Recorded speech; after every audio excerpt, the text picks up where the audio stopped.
ನಮಸ್ಕಾರ ಎಲ್ಲರಿಗೂ ಬೆಳಗಿನ ಶುಭೋದಯ. ಈ ದಿನ ನಾನು ಪದರ ಚಪಾತಿ ಯಾವ ರೀತಿ ಮಾಡೋದು ಅಂತಂದೇಳಿ ತೋರಿಸ್ತೀನಿ. ಮಕ್ಳಿಗೂ ಇಷ್ಟ ಆಗುತ್ತೆ. ಆಮೇಲೆ ಲಂಚ್ ಬಾಕ್ಸ್ಗೆ ಬ್ರೇಕ್ಫಾಸ್ಟಿಗೆ ಸ್ವಲ್ಪ ಉಪ್ಪು ಹಾಕ್ತಾ ಇದ್ದೀನಿ. ತುಂಬ ಚೆನ್ನಾಗಿರುತ್ತೆ, ಪದರಾಗಿ ಮೃದುವಾಗಿರುತ್ತೆ, ಸ್ಮೂತ್ ಅನಿಸುತ್ತೆ. ನೋಡಿ, ನೀವು ಸಾಯಂಕಾಲ ತನಕ ಹಿಡ್ಕೊಂಡು ತಿಂದ್ರೂ ಅಷ್ಟೇ ಸ್ಮೂತ್ ಇರುತ್ತೆ. ನೋಡಿ, ಸ್ವಲ್ಪ ಉಪ್ಪು ಸ್ವಲ್ಪ ಎಣ್ಣೆ ಹಾಕಿ ಚಪಾತಿ ಹಿಟ್ಟಿನ ಹದಕ್ಕೆ ಕಲಸಿರ್ತೀನಿ. ನೋಡಿ, ಚಪಾತಿ ಹಿಟ್ಟಿನ ಅದಕ್ಕೆ ಕಲಸಿಟ್ಟಿದ್ದೀನಿ. ಹಾಗೆ ಮೇಲೆ ಒಂದು ಸ್ವಲ್ಪ ಎಣ್ಣೆ ಹಾಕ್ಬಿಡ್ತೀನಿ. ಒಂದು ಅರ್ಧ ಸ್ಪೂನ್ ಆಗೋವಷ್ಟು ಎಣ್ಣೆ ಹಾಕಿ ಎಲ್ಲ ಸುತ್ತಲಕ್ಕೂ ಅದು ಹತ್ಕೊಂಡಾದಮೇಲೆ ಇದರ ಮುಚ್ಚಿ ರೆಸ್ಟಿ ಬಿಟ್ಬಿಡ್ತೀನಿ. ನೋಡಿ, ಓಕೆ, ಒಂದು 10 ನಿಮಿಷ ನೆನೆಯಲಿ. ಇದು ನೋಡಿ, ಚಪಾತಿ ಹಿಟ್ಟು ಈ ಅದಕ್ಕೆ ಕಲಿಸ್ಕೊಂಡಿದ್ದೀನಿ. ಈಗ ಉದ್ದು ಬಿಡ್ತೀನಿ. ನೋಡಿ,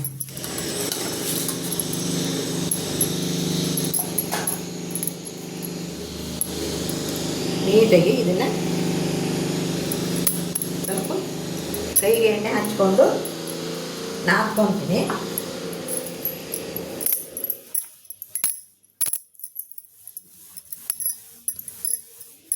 ತುಂಬ ಚೆನ್ನಾಗಿರುತ್ತೆ. ಒಂದ್ಸಲ ನೀವು ಟ್ರೈ ಮಾಡಿ ನೋಡಿ. 2 ಮಾಡಿಕೊಂಡೆ ನಾನು. ಅದರಲ್ಲಿ ನಿಮ್ಗೆ 2 ಚಪಾತಿ ಉದ್ದದನ್ನು ನಾನು ತೋರಿಸ್ಕೊಡ್ತೀನಿ.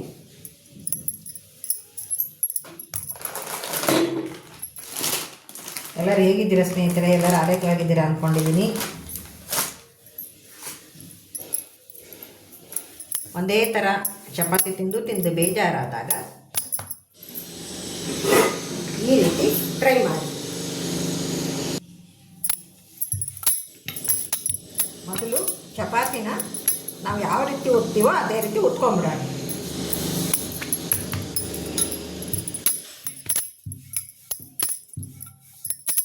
ಸ್ವಲ್ಪ ತೀರ ತೆಳುನೂ ಬೇಡ, ತೀರ ದಪ್ಪನೂ ಬೇಡ. ಸೈಡೆಲ್ಲ ನೀಟಾಗಿ ಉತ್ಕೊಂಡ್ಬಿಡಿ. ಸ್ವಲ್ಪ ಖಾರದ ಪುಡಿ ಮತ್ತು ಎಣ್ಣೆ ಹಾಕಿ ಕಲಿಸ್ಕೊಂಡಿದ್ದೀನಿ. ಈಗ ಇದನ್ನು ಚಪಾತಿಗೆ ಹಚ್ತೀನಿ. ನೋಡಿ, ನೀವು ಚಟ್ನಿ ಪಲ್ಯ ಜೊತೆಗಾದರೂ ತಿನ್ಬೋದು, ಇಲ್ಲ ಖಾರ ಪುಡಿ ಹಚ್ಚಿರೋದ್ರಿಂದ ಹಾಗೇನೂ ತಿನ್ಬೋದು. ಹೊರಗಡೆ ಸ್ವಲ್ಪ ಸೌಂಡ್ ಬರ್ತಾ ಇದೆ. ಅಲ್ಲಿ ಮನೆ ಕಟ್ತಾ ಇದ್ದಾರೆ, ಮನೆದೇನೋ ರಿಪೇರಿ ಮಾಡಿಸ್ತಾ ಇದ್ದಾರೆ ಅವರು. ಯಾಕೋ ಬೆಳಗ್ಗೆನೇ ಬಂದುಬಿಟ್ಟಿದ್ದಾರೆ ಅವರು. ಕೆಲಸಗಾರರು ಈಗ ಸಿಗೋದೇ ಕಡಿಮೆ ಅಲ್ವಾ, ಅಂಥದ್ರಲ್ಲಿ ಯಾಕೋ ಬೆಳಗ್ಗೆನೇ ಬಂದುಬಿಟ್ಟಿದ್ದಾರೆ. ಸೌಂಡ್ ಆಗುತ್ತೆ ಅಂತನೋ ಏನೋ ಗೊತ್ತಿಲ್ಲ, ಸ್ವಲ್ಪ ಕೆಲಸ ಇರ್ಬೋದು ಅನಿಸುತ್ತೆ. ನೋಡಿ, ಈ ರೀತಿ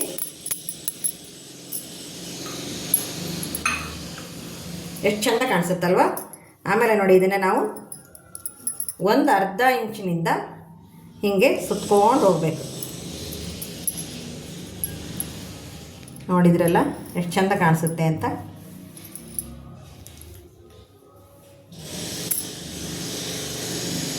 ನೋಡಿ, ಈ ಥರ ಆದಮೇಲೆ ಒಂದು ಸಲ ಈ ಥರ ಅಂದಿದ್ದೀನಿ.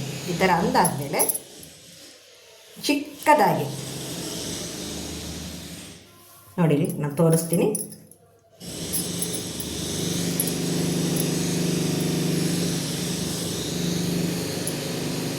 ನೋಡಿದ್ರಲ್ಲ, ಈ ರೀತಿ ಮಾಡಿಕೊಂಡೆ.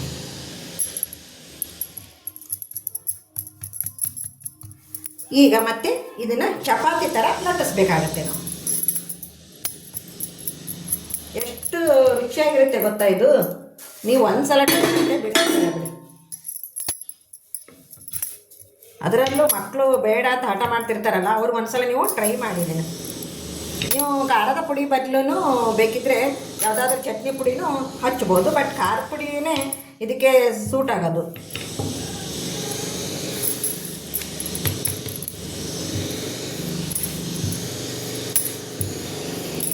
ಭಾಳ ಚೆನ್ನಾಗಿರುತ್ತೆ ಕಣ್ರಿ.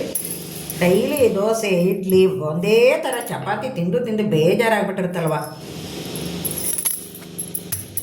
ಹಾಗೆ ನೋಡಿ, ಸಾಯಂಕಾಲ 4 ಗಂಟೆಗೆ ನನ್ನ ಲೈವ್ ಇರುತ್ತೆ. ನೈಟ್ 9ವರೆಗೂ ಲೈವ್ ಇರುತ್ತೆ. ದಯವಿಟ್ಟು ಜಾಯ್ನ್ ಆಗಿ.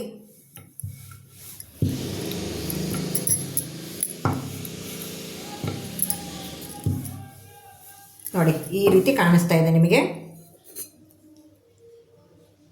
ಓಕೆ, ಈಗ ಇದನ್ನು ಬೇಯಿಸ್ಬಿಡ್ತೀನಿ ನೋಡಿ. ನೋಡಿ ಈಗ ಹಂಚು ಕಾದಿದೆ. ಹಂಚು ಮೇಲೆ ಚಪಾತಿನ ಹಾಕ್ತಾಯಿದ್ದೀನಿ. ಯಾಕಂದರೆ ವಿಡಿಯೋ ಮಾಡೋದು ನಾನೇ, ಕೆಲಸ ಮಾಡೋದು ನಾನೇ ಅಂದಾಗ ಸ್ವಲ್ಪ ಎಡವಟ್ಟಾಗುತ್ತೆ.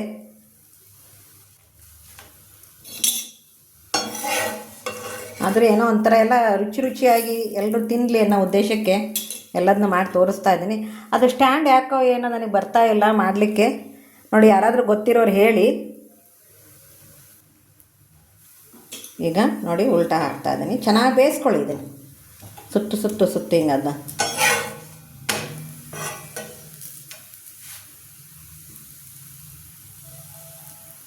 ಈ ಥರ ಸೈಡೆಲ್ಲ ಇರುತ್ತಲ್ಲ, ಚೆನ್ನಾಗಿ ಬೇಯಲಿ. ಅದು ತುಂಬ ಚೆನ್ನಾಗಿರುತ್ತೆ ನೋಡಿ. ಅದು ಸುತ್ತಲಕ್ಕೂ ಎಷ್ಟು ಚೆಂದ ನೋಡಿ, ಲೇಯರ್ ಯಾವ ರೀತಿ ಕಾಣಿಸ್ತಾ ಇದೆ ಅಂದ್ಕೊಂಡು ಹೇಳಿ. ಈಗ ಫೈನಲಿ ಉಲ್ಟಾ ಮಾಡಿದ್ದೀನಿ. ಈಗ ಸ್ವಲ್ಪ ಎಣ್ಣೆ ಹಚ್ಚಿ ತೆಗೆದುಬಿಡ್ತೀನಿ ನೋಡಿ. ಇದನ್ನು ಮತ್ತೊಂದು ಹಾಕ್ತೀನಿ ನೋಡಿ. ಮತ್ತೊಂದು ಚಪಾತಿನ ಉತ್ಕೊಂಡಿದ್ದೆ, ಅದನ್ನ ಹಾಕ್ತಾಯಿದ್ದೀನಿ. ಅದನ್ನು ಬೇಯಿಸಿ ನಿಮಗೆ ಸರ್ವ್ ಮಾಡುವಾಗ ತೋರಿಸ್ತೀನಿ ನೋಡಿ. ಇದು ಸಹ ಲೇಯರ್ ಎಷ್ಟು ಚೆಂದ ಕಾಣಿಸ್ತಿದೆ ಅಂದ್ಕೊಂಡು ಹೇಳಿ. ಈಗ ತೆಗೆದುಬಿಡ್ತೀನಿ ಸ್ವಲ್ಪ ಎಣ್ಣೆ ಹಾಕಿ.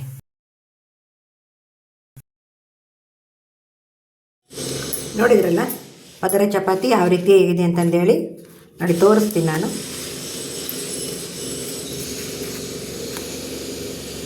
ನೋಡಿ ಪದರ ಯಾವ ರೀತಿ ಕಾಣಿಸುತ್ತೆ ಅಂದ್ಕೊಂಡ್ರೆ, ಹೌದಾ? ತೋರಿಸುವೆ.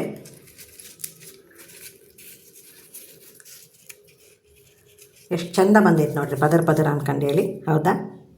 ಚೆನ್ನಾಗಿರುತ್ತೆ. ನೀವು ಒಂದು ಸಲ ಟ್ರೈ ಮಾಡಿ. ಈ ರೀತಿ ನೋಡಿ ಪೊಳ್ಳಾಗಿಬಿಡ್ಬೇಕದು ಚಪಾತಿ. ನೋಡಿ ಈ ರೀತಿ ಪೊಳ್ಳಾಗಿ ಬಂದುಬಿಡ್ಬೇಕದು. ಆವಾಗಲೇ ನೋಡಿ ಎಷ್ಟು ಚೆಂದ ಕಾಣಿಸುತ್ತೆ ಅದು. ಸ್ನೇಹಿತರೆ, ಈ ವಿಡಿಯೋ ನಿಮಗೆ ಇಷ್ಟವಾಗಿದೆ ಅಂದ್ಕೊತೀನಿ. ಇಷ್ಟವಾದ ತಕ್ಷಣವೇ ಒಂದು ಲೈಕ್ ಮತ್ತು ಶೇರ್ ಮಾಡೋದನ್ನು ಮರಿಬೇಡಿ ಅಂತ ಹೇಳ್ತಾ ಮುಗಿಸ್ತಾ ಇದ್ದೀನಿ ಈ ವಿಡಿಯೋನ. ಎಲ್ಲರಿಗೂ ನಮಸ್ಕಾರ, ಎಲ್ಲರಿಗೂ ಧನ್ಯವಾದಗಳು. ಹಾಗೆ 4 ಗಂಟೆಗೆ ನನ್ನ ಲೈವ್ ಇರುತ್ತೆ, ಎಲ್ಲರೂ ಬಂದು ಜಾಯ್ನ್ ಆಗಿ.